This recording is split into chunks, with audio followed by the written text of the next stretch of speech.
This is some safeguards that I would consider to implement for your own academic journey as we are all sitting on the edge of our seats to see if the Department of Education is going to get shut down with the upcoming president. Number one, read your promissory note or read the fine print on your financial aid if you have taken out any student loans, Pell Grants, or scholarships that are dependent on your financial aid application or your financial aid status. That is going to be very important. Also, currently, many universities, no matter if they're private or public, are seeing historic lows in enrollment for their freshman class. So I do think that trend is going to be exacerbated. It's also important to note that this is going to affect public schools, whether it's a public university or a public elementary school.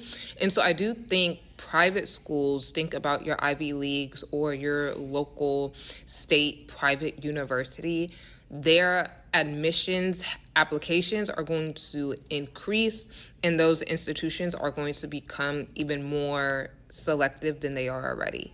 So say an institution has a 4% acceptance rate, we may now see that to be like a 2 to 3% acceptance rate. But that is not to say don't apply to those institutions, because primarily people from lower socioeconomic backgrounds that get into a Harvard, that get into a Columbia, they are not paying for their education. They are there completely on scholarship. And so those scholarships are going to be even more competitive. So that means you really need to be involved in your community. You really need to build your academic, professional, and community network. We're going to see a lot of nonprofits or just different corporations really rally behind education because, let's be honest, what Fortune 500 or Fortune 100 company is going to hire someone without a college degree? They may publicize that you may just need a high school diploma, but that does not dismantle the confirmation bias that the hiring managers or the directors have within the organization. So your resume needs to be cream of the crop, meaning you need to show up in your community. Your community needs to know your name.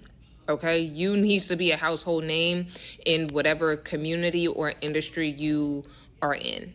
So build that LinkedIn platform, not just posting on there when you're looking for a job or when you're looking for an opportunity, but use that a part of your social branding, your academic branding.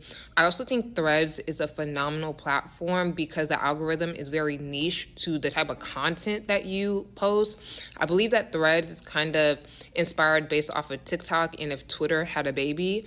And so I do think we're going to see the uprising of Threads as a social media platform, in addition to creating your own community.